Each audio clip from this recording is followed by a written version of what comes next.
The eminent historian Tom Holland was asked recently if Western civilization was dying. His immediate answer was, "I don't know."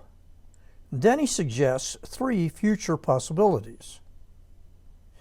First, the secular progressive society will maintain itself without Christian faith. Society will take the values it inherited from Christianity and maintain them even though they no longer believe in Christianity.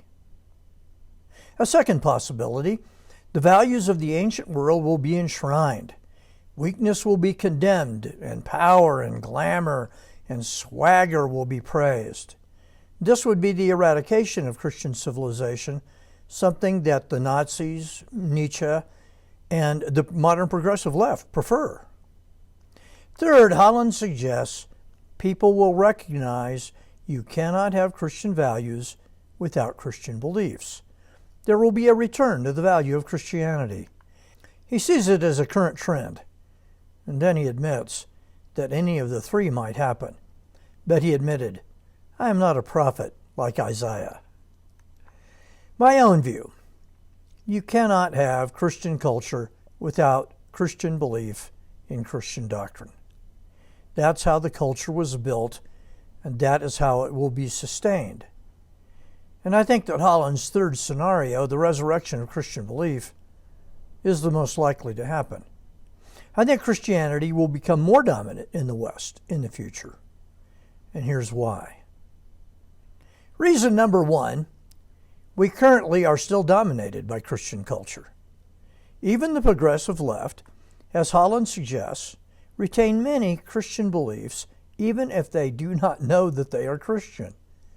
Recently, I was with my physical therapist, and she asked me what I did. I said I was a college professor who specialized in the impact of Christianity on culture. She said she really didn't get religion. And I said, "Yes, you do." I asked her, "Do you oppose human trafficking?" "Well, of course." I said, "That's the influence of Christianity on your values." I asked her if she was married. Again, yes. I asked her if she expected her husband to be faithful to her. She gave me a startled look and then said, "Absolutely." I said, "That's the influence of Christian culture. Christianity has created the only culture in the history of mankind that restrains male sexual behavior."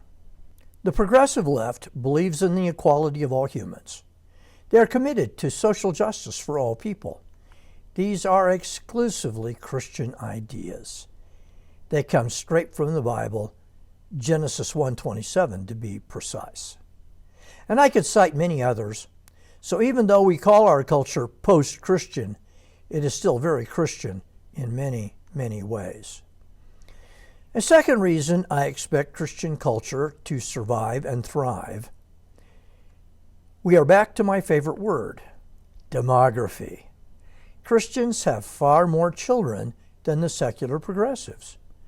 Ryan Burge recently had a graph showing that atheists and agnostics, most of whom are politically on the left, have only half as many children as Protestant evangelical Christians, who are mostly to the right.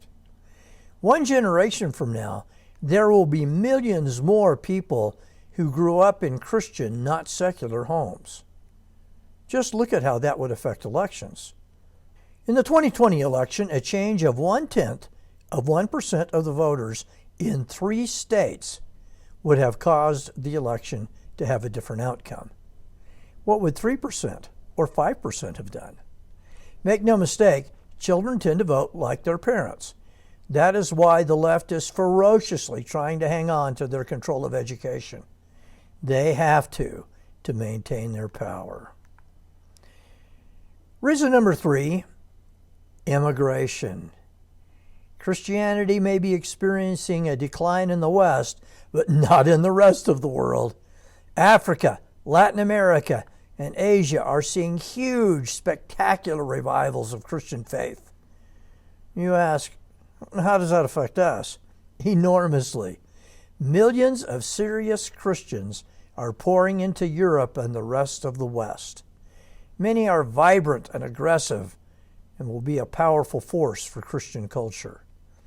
A recent article in the secular British publication Unheard asked, What is the most religious city in England? It is London, by far. Why? Hundreds of thousands of Christian immigrants.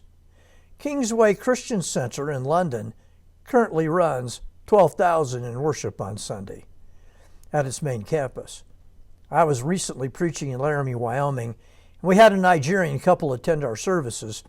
I had lunch with them afterwards. They said they loved our church because it was small.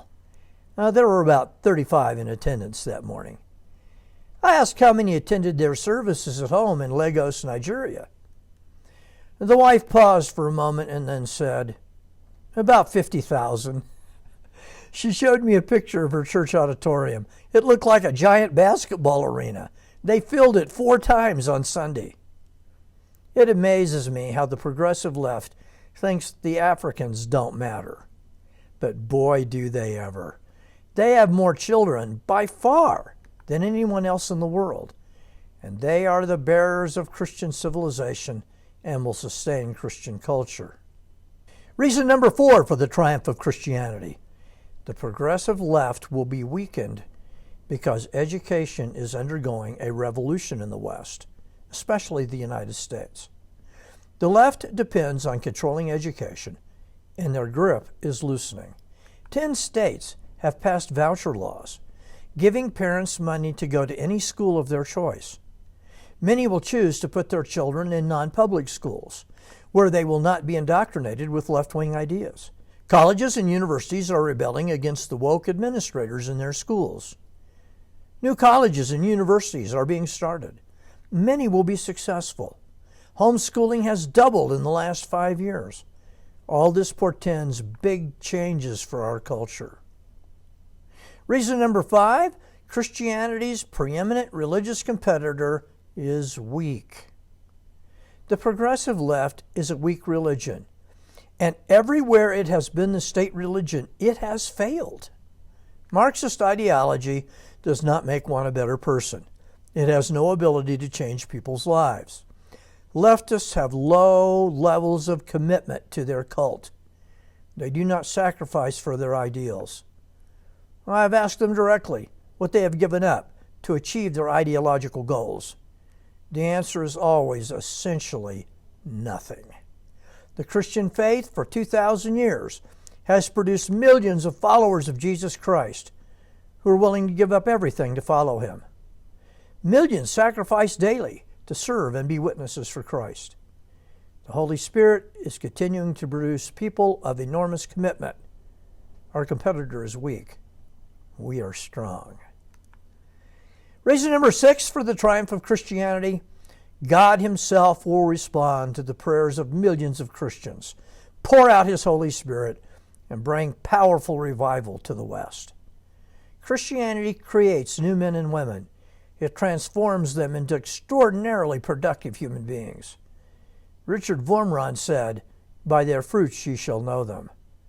Christ turns men into saints. Marx turns them into murderers. So rejoice and be hopeful. Our God is still in control and will triumph. And may he bless you in a mighty way.